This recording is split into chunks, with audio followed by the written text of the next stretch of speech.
Cara melihat versi Android di HP Infinix Hot 50. Langkah pertama kita buka pengaturan.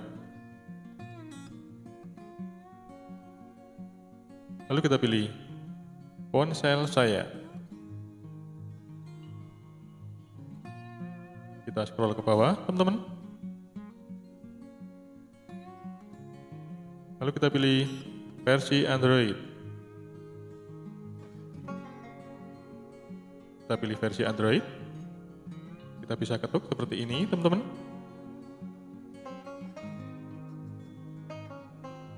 Ya, ini dia teman-teman, versi Android di HP saya. Ini adalah versi Android 14. Semoga bermanfaat teman-teman. Kalau kalian suka bisa like dan subscribe. Sampai jumpa di video selanjutnya.